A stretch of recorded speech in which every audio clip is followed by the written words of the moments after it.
Poor Flick, Digger Dish, Super Six, Big Mitch. And I'm kicking in those with all three O's. And I'm bringing 28s, 101s because we Vegas Sons. It's the Chronicles.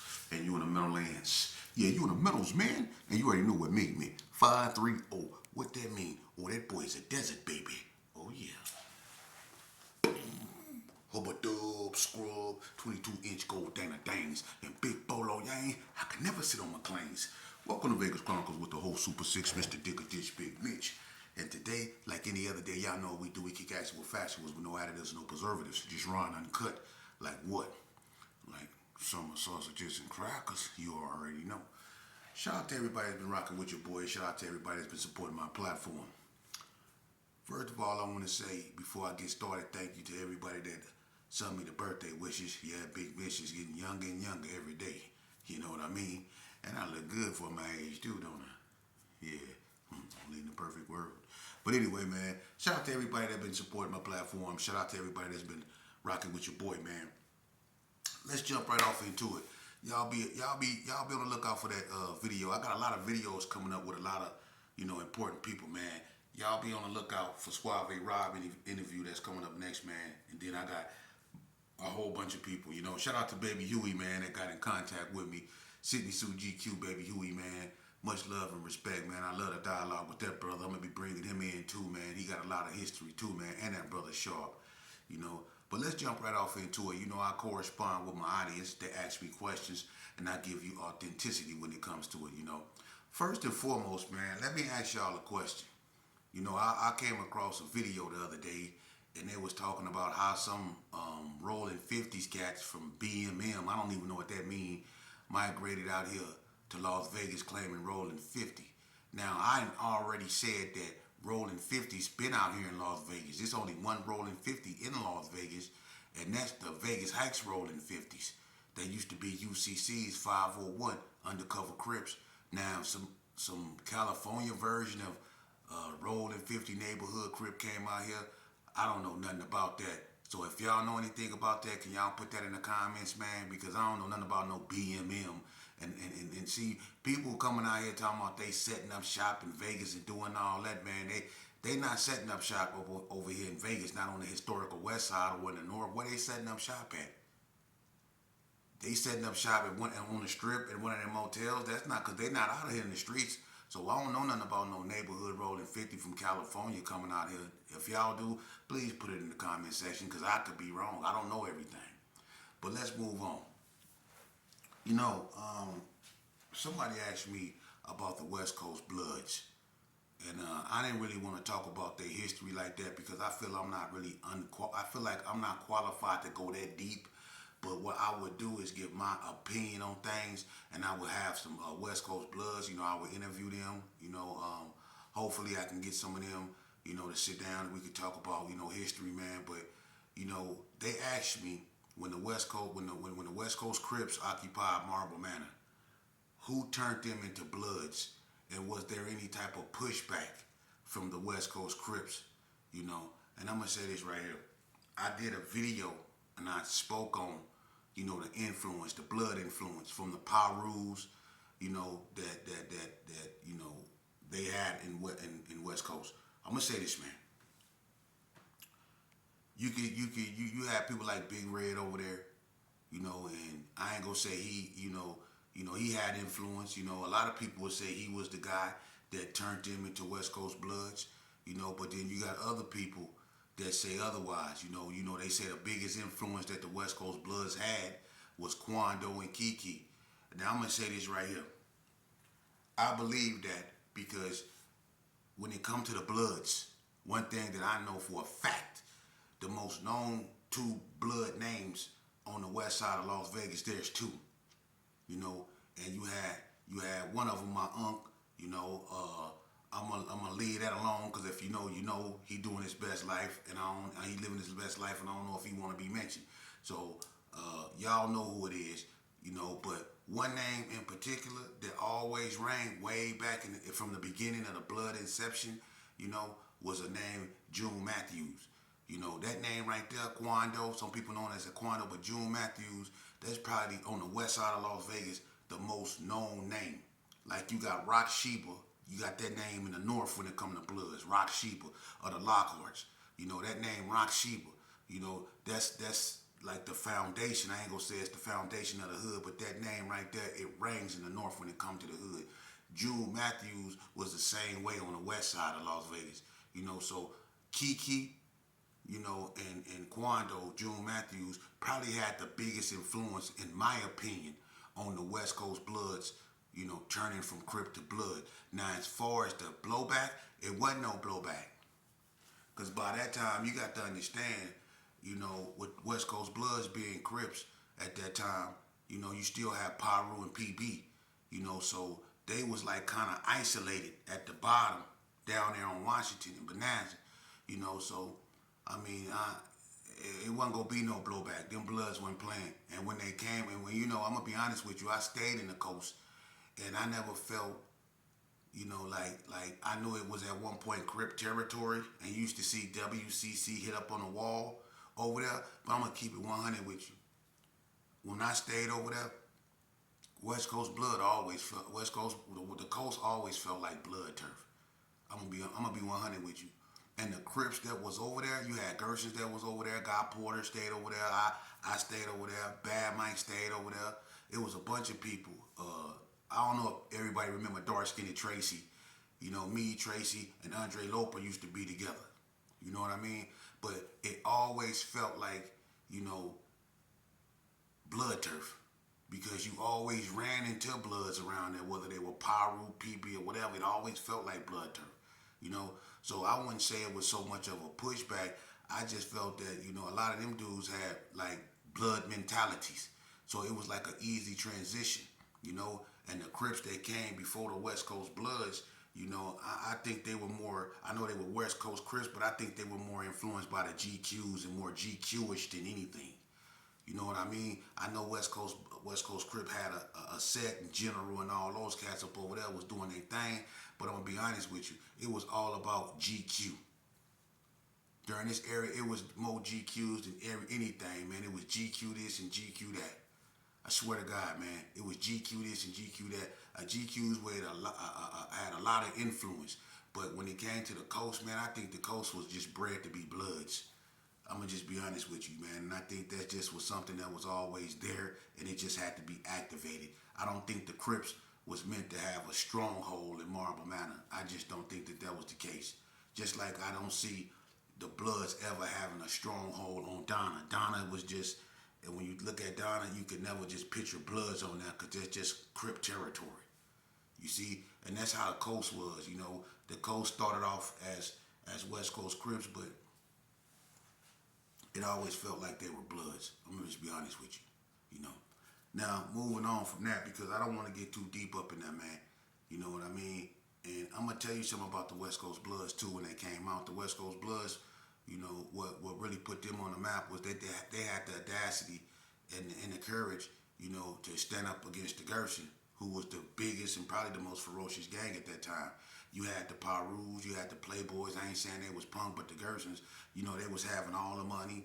You know, they was doing, you know, everything, you know, and the Coast is the one that started and cracked it off. You know, they stood up to the Gersons, man, and the Gersons was looked upon as bullies. They used to walk through people's territory. They used to come up in the 80 guy. They used to beat up the drill teams, you know, and people kind of like, you know, it was a reaction to that, you know. And that's why the situation with the West Coast Bloods jumped off. And then when the West Coast Bloods jumped off, there was like really a fresh blood gang. And people didn't know if they can handle the pressure from the Gerson. And they showed that they can handle not just the pressure from the Gerson, although they had the Pyrus and the PBs to back them up, but they still held their own, not just against the Gerson, but they held their own when the Gersons and the Donna Streets linked up and was coming through there. They even held their own when the Gersons and the Grape Streets, people don't even remember that the Gersons and the Grape Streets came through Marble Manor. You know?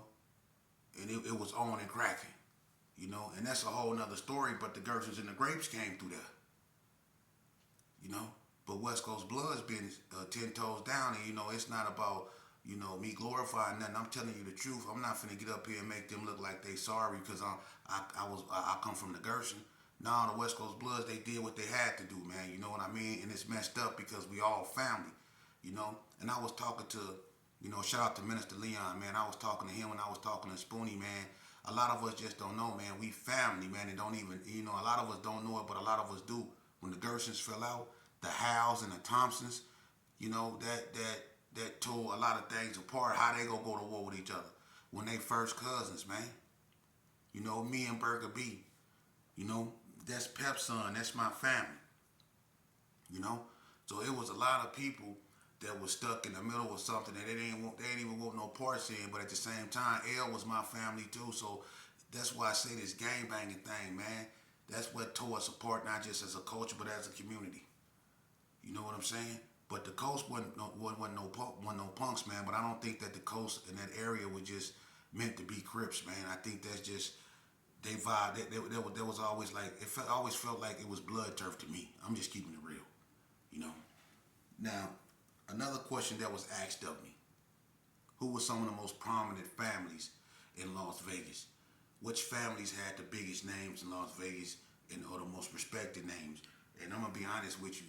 You have a lot of prominent families, not just from neighborhoods. A lot of them just have names in general, because Las Vegas really is a conglomeration of families, But some of the family names that stuck out in Las Vegas, you had, in Herbert Gerson, you had, of course, you had the Shepherds, which is my family, the Davidsons, then you had the Austins, you had the Lees, Howes, Gantz, the Newmans, you had the Hines, you had the Witherspoons, you had the Mayfields, you had a lot of the Clarks, the Browns. You had a lot of families, the Andersons and the Gerson. It's a conglomeration of families, and then you had in Paru Turf, you had the Boyds, you had man, it was so many, the Washingtons, you had the Browns in Blood Turf, you had Conways over there, it was so many like Parus. Then you had the Coopers and Playboy Turf, the Banks up over there. It's a lot of known family. The Westleys, the Hendersons, one of the most known noble families in Las Vegas that people hear constantly over is the McLemores. The McLemores is one of probably the most known families. The Halls, the Bennetts, it's a bunch of the Greens. It's a bunch of people out here, man, that got names, man. It's a bunch of families out here that got names, man. The Lockharts. You gotta say the Lockharts. You can't say Vegas without saying the Lockharts. The Turners, the Smiths. It's a bunch of families up out here in Las Vegas that has names, and a lot of them don't really have nothing to do with gang banging. They just fight together. They respect them, respect it. The Barons, like Rube Barron. Rube Barron daddy was a hitman. You have some noble people out here, man, in Las Vegas. That's one thing I can say, and it's sad because we losing our history, man, and it's, I want to say rest in peace to Giannis, man, G-Child, we just did a balloon release. I don't go to balloon releases. I don't go to funerals. Like I say, I like to remember my people standing up. I don't do that, man. And that's sad because that's the only time they go together. They come together and somewhat put their differences aside is when they coming together to bury one of their own. They don't never come together to celebrate life because when they come together to celebrate life, they always getting into it. You know what I mean? So that's why I don't even come around. And I'm gonna tell you youngsters something. I didn't put in so much work for my neighborhood, right? Look at this, check this out, man. I didn't went to war, look.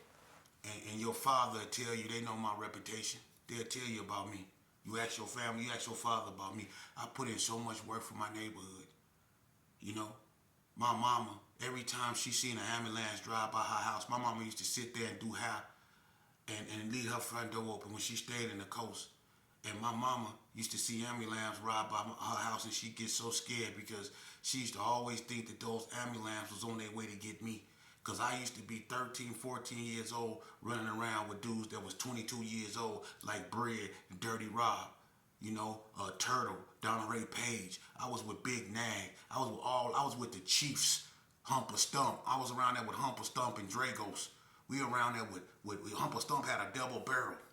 And anybody know Humble Stump, he triple OG. I'm around there with them. We patrolling the neighborhood, robbing people. I'm 13, 14 years old out with these guys, but I was with the business. I was with the function. That's why I was able to hang with them. So I'm telling you, I know about these streets, man. And the reason why these cats can't come together to celebrate life, man, is because when they come together, their egos and their mentality. See, they not brothers. They homies. And when they come together as homies. You see? But when I was coming up, we were brothers. What was yours was mine. You know what I mean? We were brothers. Could none come in between that. If we had an issue with each other, we'd step to the side, go around the bed, go around the corner, handle our business, hug, and go get drunk. Nowadays, you get into it with your homeboy, he'll lay you down. He won't just shoot you once, he'll empty the clip up in you, man. And don't let it be over a female. He gonna empty the clip in you and then run you over with her in the car. That's the cold part about it. That's how your homies will do you. But your brothers, they won't. See, your brothers gonna be your brothers. Your brothers is the same one that slept in the same bed. Your brothers is the ones your mama, when she made your place, she made his.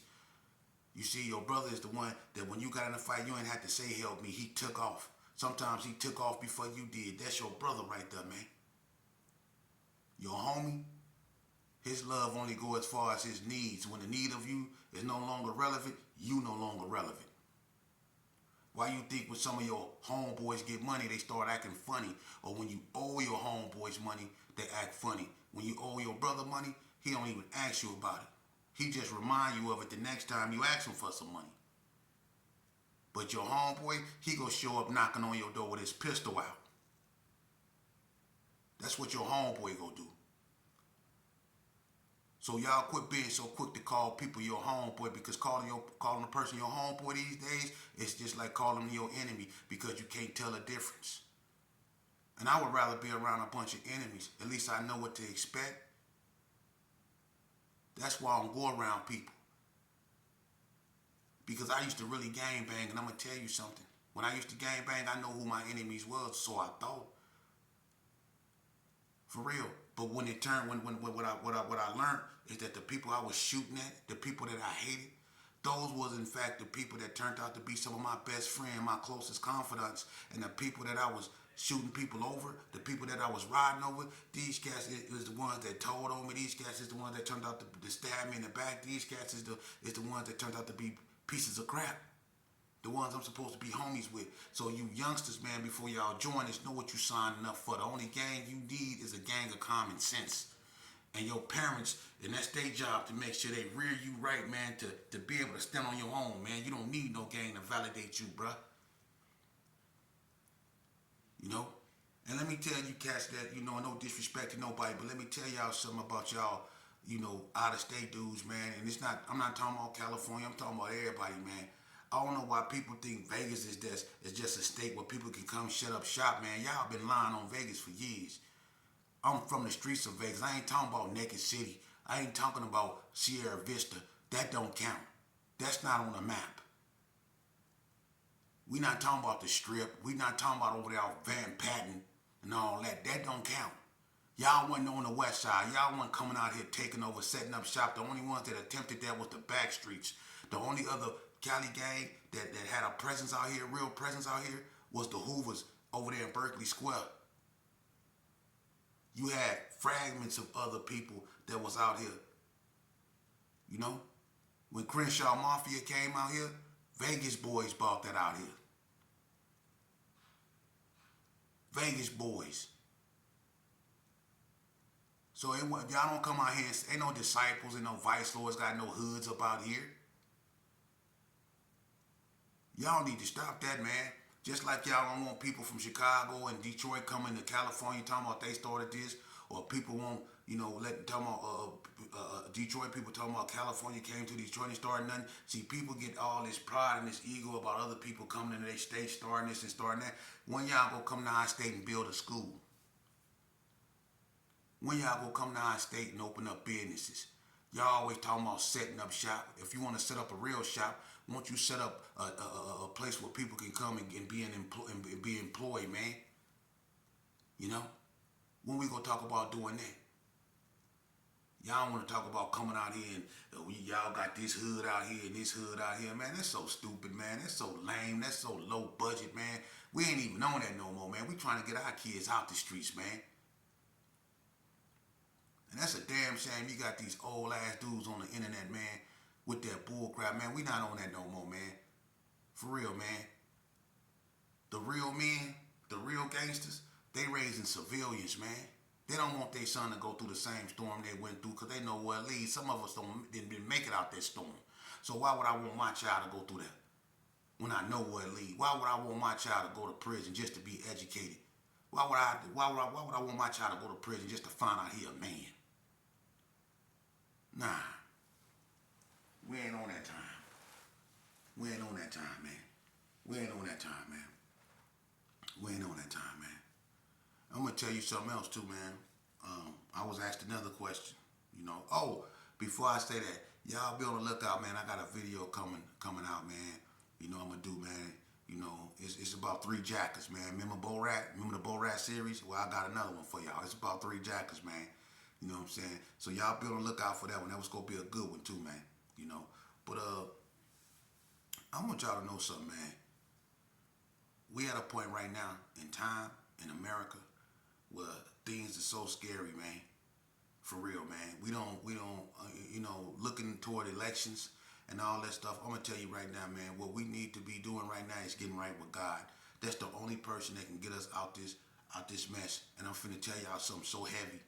Y'all need to really pay attention, you know, to AI.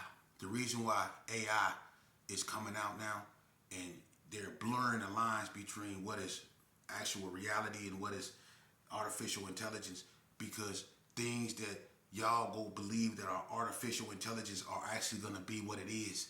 That way they can get away with being and coming out and doing like these creatures and these oddities.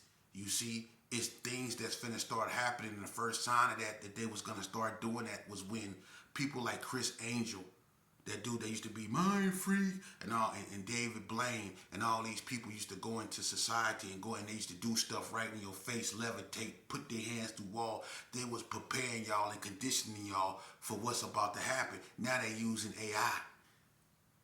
You see? And they making it to where y'all ain't gonna even be able to tell between, you know, what's real and what's fake. That way, if it is something that's not of this realm that wish to manifest itself, y'all just go sit back and say that's AI. You see how they condition y'all with these televisions? You see, that's what televisions, phones, and all that things, they're programming systems to program you to believe what they want you to believe. You see? So when y'all watching AI and y'all looking at that stuff and y'all like, is that real or is that fake? It's gonna get to a point to where you ain't gonna be able to tell, you ain't gonna know. And that's how them people, when things are they're gonna start coming out. You see, that's why I say it's time to seek God, man, for real. Because Lucifer has been turned loose. We're at that part of the Bible. He's been turned loose. He's running wild. Y'all don't see it? The 4 horsemen, all that. They've rolled. You've had pestilence. You had famine. You've had war. What do you think that is? Pestilence, disease, famine, starvation, war. And then behold a pale horse, the reaper. And that's what you have. Ain't people passing away every day? Right? Didn't we just go through that C word, that hot sauce, and everybody was getting them, huh? That's pestilence. And look at the food. Starvation. Look at the homeless. Look at that. Then you got war. Every president that we had, from Reagan on up, then did something that had us semi in the war. From Clinton in the Balkans, when he went to war with Slobodan Milosevic, to his little skirmishes with Saddam over the UN weapons inspector. George Bush Sr. went into Iraq. Y'all remember that? Desert Storm. George Bush Jr. went into Iraq. Y'all remember that? And Afghanistan. Operation Freedom. Barack Obama and NATO went into Libya. He knocked down Osama bin Laden. Trump come into office. He bombed the Iranian general, tried to start a war with Iran, but Iran didn't bite. You see? Think about it. He come back in the office, and who did Trump bomb again? Iran. You see? When he bombed their nuclear site, trying to start a war. All of our presidents have been involved in it. Lyndon Baines Johnson, look what he did. You see? All of our presidents have involved us in war to distract us. Look at what Putin over there doing. War. The four horsemen have already rolled, man. And then if you go to Revelation, it said that the children will go turn against the parents, and the parents going to turn against the children. And there are going to be wars, and rumors of wars. You see? And God was going to gather up his armies. And Satan was going to gather up their armies. And they was going to meet at Mount Megiddo, which is in Israel. Megiddo is where they get the word Armageddon from. You see? Who did Trump bomb Iran over? Israel. Think about it. Think about it. And they got all y'all distractions. You know why? Because something is going on with the Vatican, and that's a whole nother story. But this is why we as a people see God has made his call. That's why people are being taken up. But we still so